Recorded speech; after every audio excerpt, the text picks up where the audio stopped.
In this chapter, we are going to focus on the ideologies of the left, along with defining terms associated with the radical left. Dialectics. A rationale for dialectical materialism based on change through the conflict of opposing forces. The word dialectic comes from is the Greek word dialektike, which was used specifically to describe the Socratic method, where they would come up with some kind of an abstract idea, whatever they're thinking of, and they would come up with objections to it to try and to falsify it or to see if it could be falsified. And this is where they get the term Hegelian dialectic, where they kind of take this concept, but they make it a little bit different, and they basically use two opposing forces and in relation to each other, and they supposedly are supposed to bring out a solution. Materialism, the theory that matter is the basic reality of the universe.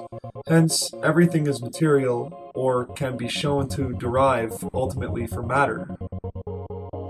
Dialectical materialism, the Marxist theory based on Hegelian dialectic, affirming that matter exists independently of thought and that it develops by successive oppositions or negations.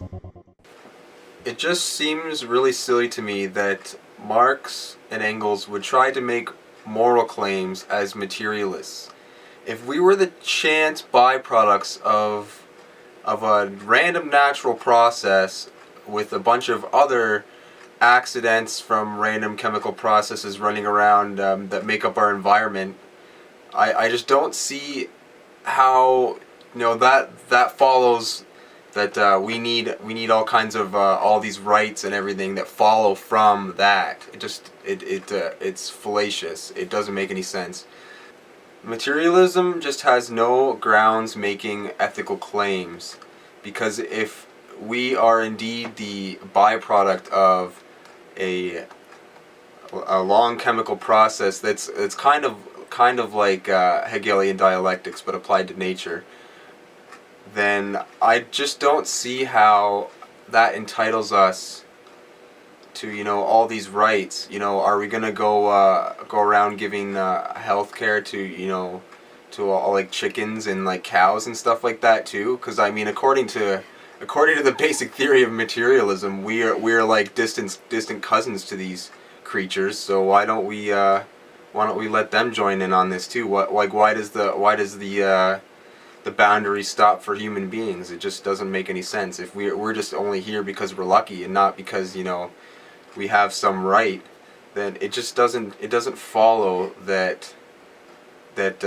Marx and Engels should be making these types of ethical claims, because it just does not follow from that materialistic worldview.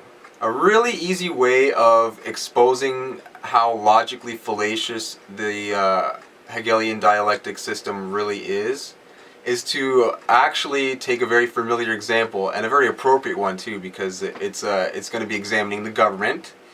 And think of the left-right political spectrum, the way the liberal sees it and the way a conservative sees it. On one hand, you have the liberal seeing it as the far left being totally egalitarian, and as opposed to the far right, which would be totally like a hierarchy type thing, like fascism. And then you have a conservative who looks at the government as if the far right is zero government and the far left is like a total nanny state, like total control grid type state. But if you look at communism and fascism and plug them into both of those formulas, you get them both on opposite side of the political spectrum each time. You'll have them either both on the far left, or fascism will be on the right on one and communism on the left. It just doesn't make sense why you would take two opposing attributes and just say that this is how I'm going to compare something, when there are many, many other things you could compare that are totally relevant, as you can see by that example.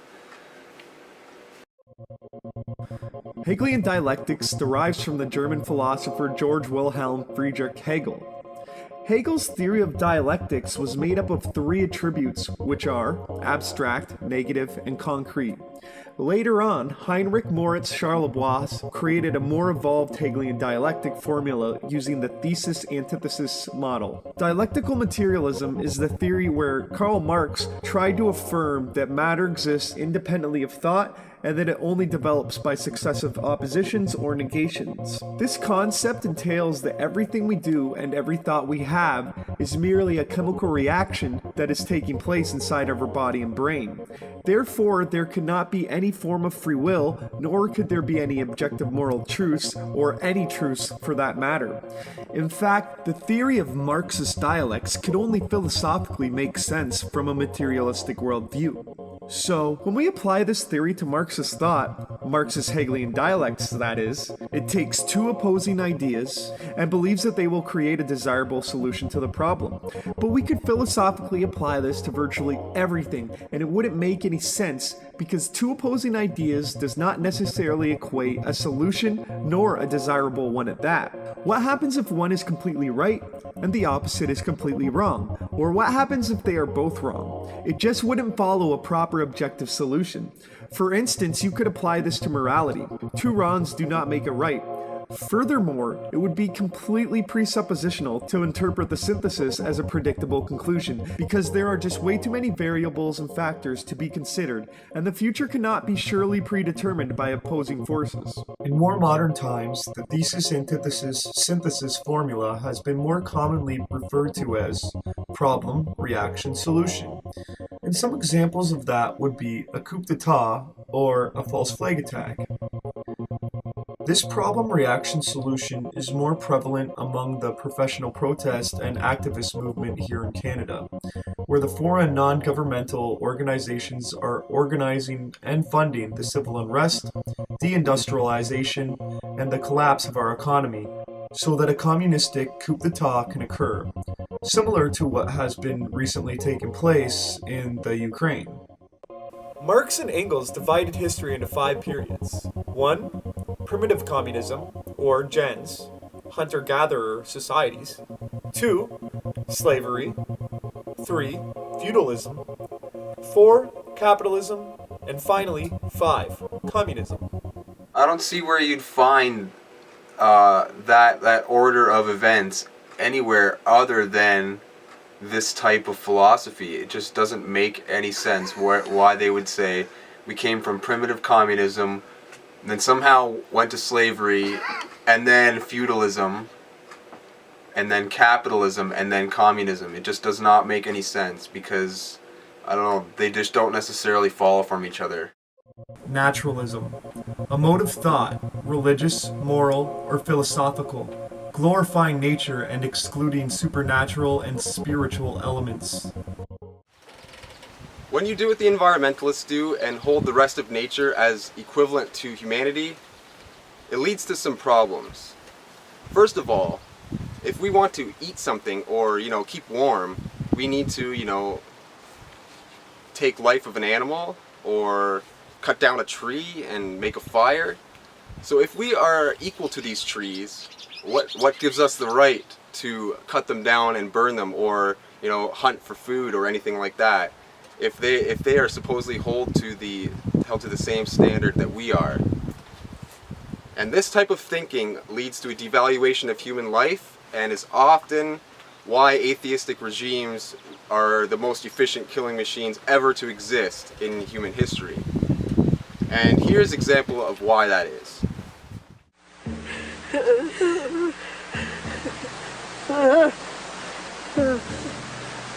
Deep in the woods of North Carolina, an extremist eco group called Earth First bewails the violation of American nature. I want to mourn the loss of all the old growth trees I've seen, and tell them that we love them and that we don't want them to die, that there are some people here who do care. So I want you to know that, trees, that we care. Bring me to this cathedral. Bring me to those guys. Bring me to this rock that has the most incredible life. That makes me feel alive. I've looked at clear cuts and burnt forest, and I've felt outraged, but I didn't scream and I didn't cry. And I need to.